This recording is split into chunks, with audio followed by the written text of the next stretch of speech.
Jain friends, welcome back to the new video. Friends, तालिबानी पाकिस्तान के सिर पर आकर बैठ गए हैं। ये कहें कि तालिबानी भाई पाकिस्तान की 50 से 60 किलोमीटर सीमा के अंदर आके वहां जितने भी क्षेत्र में इनकी पाकिस्तानियों की पोस्ट थी, जहां पाकिस्तान के सैनिक पेट्रोलिंग करते थे और पाकिस्तान के सैनिक वहां पोस्टेड थे, उन लोगों को पकड़ पकड़ के मार के भाई भगा दिया और उन लोगों ने कब्जा कर लिया, जिस कारण पाकिस्तान में आजकल भाई हलचल मच। दरअसल जब तालिबानियों ने भाई अफगानिस्तान में टेक ओवर किया था, उस टाइम पे दुनिया का सबसे ज्यादा खुश अगर कोई देश था तो वो था भाई पाकिस्तान। पाकिस्तान पे उस टाइम पे इमरान खान पीएम था और इमरान खान ने भाई ऐसा नैरेटिव मीडिया से चलवाया था अपने देश में कि भाई ये सब इमरान खान की डिप्लोमेसी के कारण हुआ है और इमरान खान की विक्ट्री है और मोदी जी की हार है। और इमरान खान ने अपनी सूझबूझ से भारत का जो करोड़ों अरबों रुपए का भाई इन्वेस्टमेंट था अफगानिस्तान में, जैसे कि भाई वहां के भारत ने रोड्स बनवाए, हॉस्पिटल्स बनवाए और डैम्स बनवाए, उनका संसद भवन बनवाया, तो पाकिस्तानियों को या पाकिस्तानी मीडिया ने इस चीज को ऐसे नैरेटिव सेट किया था अपने लोगों में कि भाई इमरान खान ने अपनी सूझबूझ से भारत का सारा इन्वेस्टमेंट अफगानिस्तान में डुबो दिया है भारत का, जिस कारण भारत को बहुत ज्यादा घाटा होगा। इन्होंने लगे हाथ भाई अपने सुरक्षा सलाहकार को अफगानिस्तान भेज दिया और वो वहां उनके तालिबानियों के साथ चाय पी रहे थे। तो इनको लग रहा था कि भाई तालिबानी तो अपनी आइडियोलॉजी के लोग हैं और अब तो हमारी ही सरकार है और तालिबान पूरा हमारे हिसाब से चलेगा। आज देख लो भाई, कुछ ही समय में हर मतलब पूर्णतः यू टर्न हो गया है। वही तालिबानी भारत के साथ, उनके तालिबानियों के भी बहुत ज्यादा अच्छे संबंध है, दोस्ती है। और भाई आप देख लो, ये पाकिस्तानियों को, उनकी सेना को पकड़ पकड़ के मार रहे हैं, उनकी पोस्ट खाली करवा रहे हैं, उनकी फेंसिंग बटा रहे हैं जो बॉर्डर्स पर है। पूरी की पूरी ड्यूरेंट लाइन को भाई अफगानिस्तानी विवादित मानते हैं। उनका कहना है कि ड्यूरेंट लाइन एक्चुअल सीमा नहीं है, एक्चुअल सीमा उनके हिसाब से भाई जो सिंधु नदी के ऊपर का क्षेत्र जितना भी है अफगानिस्तान साइड का, अफगानिस्तानी दावा करते हैं कि ये सारा का सारा हमारा है और हम ये लेकर रहेंगे। ये सब भाई थोड़े समय पहले स्टार्ट हुआ था जब तालिबानियों ने पाकिस्तान के 10 से 15 आदमियों को भाई एक अटैक में मार दिया, जिसके कारण भाई पाकिस्तानी लोग ट्रिगर्ड हो गए। पाकिस्तानी आर्मी ने उसके बाद एक हमला किया जिसमें पाकिस्तानियों ने 40 से 50 अफगानिस्तानियों को मार दिया। तो भाई अब आप देख लो, आप तालिबानियों को भाई आप ऐसे हल्के में नहीं ले सकते। उनने भाई अमेरिका और रसिया को वहां से खदेड़ के बाहर फेंका है, तो पाकिस्तान की भाई तो कोई औकात ही नहीं। और पाकिस्तान आर्मी का सिस्टम तुम जानती है भाई, पाकिस्तान आर्मी में क्या है भाई, इन लोगों के जितने भी सैनिक भर्ती होते हैं उन लोगों को ये लोग बॉर्डर पे और ऐसी जगह फेंक देते हैं जब मरने मारने की सिस्टम ज्यादा होता है। और जैसे वो सैनिक जो कि भाई ऐसी बॉर्डर एरिया में तैनात रहता है, उसको जैसे उसका टाइम पीरियड होता है और भाई उसका प्रमोशन होने का समय आता है, वो सबसे पहले सेफ्टी वाली जगह ढूंढता है कि भाई एक अच्छी रैंक मिल जाए और सेफ्टी मिल जाए कि भाई मरना ना पड़े।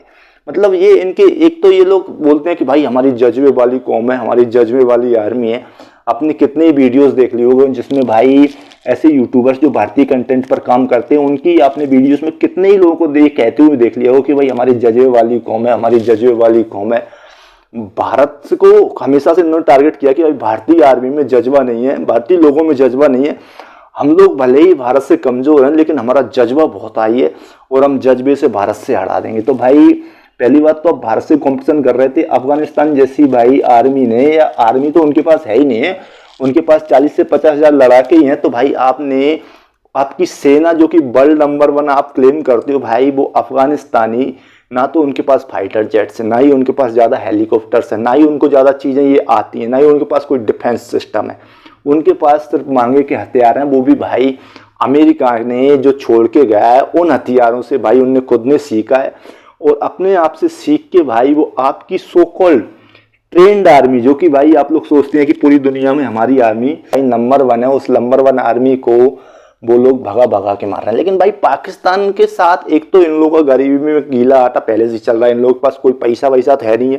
थोड़े समय पहले इनके एक मंत्री जी ने भाई ये बयान दिया था कि हमारे पास इतना पैसा नहीं है कि अगर भारत से हमारा युद्ध होता है तो हमारे जो फाइटर जेट्स हैं या हमारे टैंक्स हैं उनमें डीजल डालने के लिए हमारे पास पैसा नहीं। तो ये तो उनकी ये हालत है, मतलब कंगाली का ये लेवल है भाई कि इन लोगों के पास पेट्रोल डालने तक पैसे नहीं है और ये चले हैं भाई भारत को आंख दिखाने, अफगानिस्तान को आंख दिखाने। पाकिस्तानी यहाँ बहुत जोर से फंसे हुए हैं क्योंकि एक तो इनके पास भाई पैसा नहीं है, तो पैसे की मार तो है ही क्योंकि पैसे बिना तो कुछ होता ही नहीं है। दूसरी भाई इन लोगों की mostly army, most of the army भाई भारतीय बॉर्डर पर डिप्लॉय है, जो कि भाई यहाँ से ये लोग अगर इन्होंने यहाँ से आर्मी हटाई तो ये लोग जानते हैं कि भाई भारत पूरा का पूरा पीओके अपने अंदर खींच लेगा और ये कुछ नहीं कर पाएंगे। तो ये भाई यहाँ से अपनी जितनी भी सेना इनकी डिप्लॉय है यहाँ से नहीं निकाल सकते। और भारत भी भाई समय समय पर इन्हें आंखें दिखाता रहता है। और इस टाइम में तो ऐसी परिस्थिति में तो भाई भारत को मेरे को लगता है थोड़ी फायरिंग भी करनी चाहिए और ऐसा माहौल बनाना चाहिए कि यहाँ से ये लोग बिल्कुल भी अपनी सेना को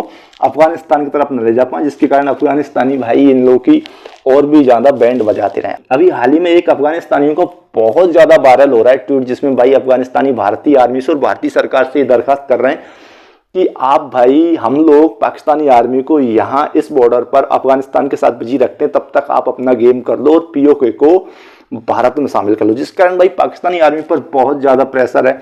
और पाकिस्तानी आर्मी भी भाई क्या है ना, अभी बहुत ज्यादा ये रूमर्स चल रहे हैं कि पाकिस्तानी आर्मी और पाकिस्तानी गवर्नमेंट चाहती है कि जो बखान कॉरिडोर है जो कि भाई एकदम टॉप पे है, इधर तो पीओके से लगा हुआ है, उधर चाइना से लगा हुआ है, और पाकिस्तान के ऊपर एक पतली सी लाइन है जो कि भाई 70 से 75 किलोमीटर की सीमा साझा करती है चीन से।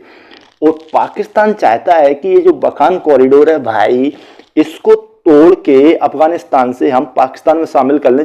अभी हाल ही में एक न्यूज आई थी कि भाई चाइना सीपैक का अल्टरनेट रूट ढूंढ रहा है, जिसके कारण ऐसा लग रहा है कि बखान कॉरिडोर होते हुए चाइना अफगानिस्तान से एक रूट लेके भाई ईरान बॉर्डर पर जाए और भारतीय चबार पोर्ट को यूज कर सीपैक का पूरा महत्व भी खत्म कर दे। क्योंकि सीपैक में भाई एक तो इतना ज्यादा विवादित हो गया कि अगर चाइना का कोई भी काम वहां हो रहा है कि पाकिस्तान में इतनी ज्यादा अनस्टेबिलिटी है कि वहां के लोग भाई बलूचिस्तान के अलग मार रहे हैं, खैबर पख्तूनख्वा के अलग मार रहे हैं, चाइनीज आर्मी के लोग जो चाइनीज इंजीनियर्स हैं, चाइनीज वर्कर्स हैं, उन लोगों को मारा। जिस कारण भाई अब किसी भी देश के लोग मरेंगे तो वहां के लोगों का भी तो वहां की गवर्नमेंट पर प्रेशर आता है। तो भाई चीन के लोगों का चीनी जो गवर्नमेंट है, चीनी जो प्रशासक हैं जो चीन को चला रहे हैं, उन पर प्रेशर है कि भाई आप लोग ऐसा सिस्टम क्यों जमाए जहां हमारे लोग मर रहे हैं। तो भाई कहीं ना कहीं चीन ना एक अल्टरनेट ढूंढ रहा है जो बखान कॉरिडोर होते हुए भाई ईरान से और साउथ ईस्ट से जोड़ने की कोशिश करेगा। तो पाकिस्तान चाहता है कि चीन के पास ऐसा कोई ऑप्शन ही ना रहे कि चीन पाकिस्तान के अलावा भी कुछ दूसरा सोचे और चीन की डिपेंडेंसी हमेशा से पाकिस्तान पे रहे साउथ ईस्ट से जुड़ने के लिए। जिस कारण भाई पाकिस्तान चाहता है कि बखान कॉरिडोर को हम लोग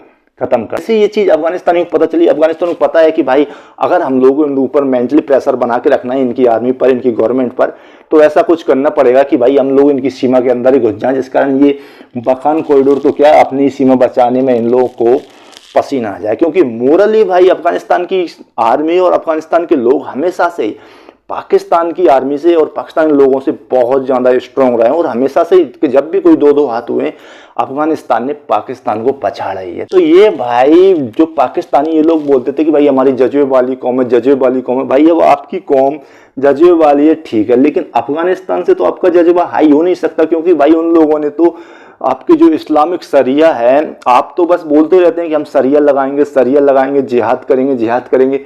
उन लोगों ने भाई पूरा सिस्टम वो बना के रखा है, उन्होंने सरिया लागू कर दिया, आपके सपने में सरिया है। उन लोगों ने पूरा का पूरा इस्लामिक तरीके से अपना पूरा सिस्टम चला रहा है, जिस कारण भाई उनकी हाईली मोटिवेटेड तालिबानी फाइटर हैं जो कि भाई जिहाद के नारे से मोटिवेट हैं और पाकिस्तान का किसी भी तरीके से कभी भी बैंड बजा सकते हैं। अगर उन्हें मान के चलो भारत ने मदद दे दी, और मुझे लगता है कि भारत को मदद देनी चाहिए कि भाई ये तो वो सिस्टम है कि भाई सांप का सांप मर गया और लाठी की लाठी नहीं टूटी। तो मुझे लगता है भारत को मदद देनी चाहिए ऐसे समय में और पाकिस्तान की थोड़ी अच्छी ठुकाई हो जाए। क्योंकि खैबर पख्तूनख्वा वाला प्रांत जो है ना भाई, वहाँ पूरे पश्तून रहते हैं। जो पश्तून पठान है उनकी भाई पूरी नस्ली अफगानिस्तानी है। वो तो उस टाइम पे पता नहीं किस चीज से मोटिवेट होके या अंग्रेजों ने वहां पे कब्जा कर लिया था, उसके चक्कर में भाई उन लोगों ने पाकिस्तान में मिला दिया। लेकिन वो आज भी भाई अपनी आइडेंटिटी अफगानिस्तान से ही शो करते हैं और अफगानिस्तान के लिए लड़ते हैं। भले ही उनका भाई पाकिस्तान में भले ही वो रहते हैं, उनकी आइडेंटिटी मतलब उनकी मूल निवासी या सिविलियन भले ही वो पाकिस्तान के, लेकिन उनका भाई मोरली सपोर्ट हमेशा से ही अफगानिस्तान के साथ है। जिसके कारण भाई अफगानिस्तानियों को उस क्षेत्र में बहुत ज्यादा बड़ा था और वो मुझे लगता है भविष्य में अफगानिस्तानी छुड़ा ले जाएंगे। लेकिन पाकिस्तान का मुझे समझ नहीं आ रहा, मतलब कोई चीज स्टेबल है ही नहीं है भाई। सब लड़ रहे हैं, कोई इधर खींच रहा है, कोई इधर खींच रहा है। आप उधर देख लो खैबर पख्तूनख्वा में भाई पश्तून जो पठान है अफगानिस्तान के, वो खींचने को तैयार है। सिंध में आप देख लो सिंधी लोग परेशान है, वो खुद बोल रहे हैं कि भाई हमें सिंध प्रदेश दे दो।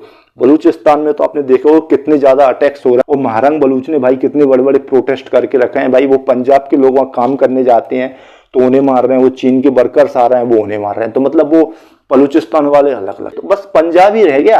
अब वो पंजाब में ही आप देख लो कि वो अफगानिस्तान एक तो ये बोल रहे हैं कि भाई सिंधु नदी से ऊपर का जितना भी क्षेत्र है वो हमारा। तो मतलब पाकिस्तान में भाई मैं पूरी दुनिया से ये कहना चाहता हूँ कि आप कुछ बचने दोगे या मतलब सब ऐसे खैरात में ले लोगे? ऐसे प्रसाद नहीं बांटते थे, ये इसको दे दिया, वो उसको दे दिया, ये उसको दे दिया। एक टाइम पे भाई पाकिस्तान 1960s में ये बोलते थे एशियन टाइगर बनेगा। आज ये एशियन टाइगर की हालत हो गई है कि लोमड़ी तक नहीं बन पा रहा है यार। मतलब सब छुड़ाने में लगे हुए हैं। यहाँ पीओके पे भारत का दावा है ही, और मुझे लगता है सबसे पहले अगर कोई चीज पाकिस्तान से टूटने वाली है तो वो है पीओके। हालांकि 2 टुकड़े तो हम 1971 में पहले ही कर चुके हैं बांग्लादेश के रूप में भाई पाकिस्तान से, कि जो पूर्वी पाकिस्तान था उस हमने पहले ही करवा दिया भाई 1971 में। ये तो पाकिस्तानी पहले से ही जानते होंगे।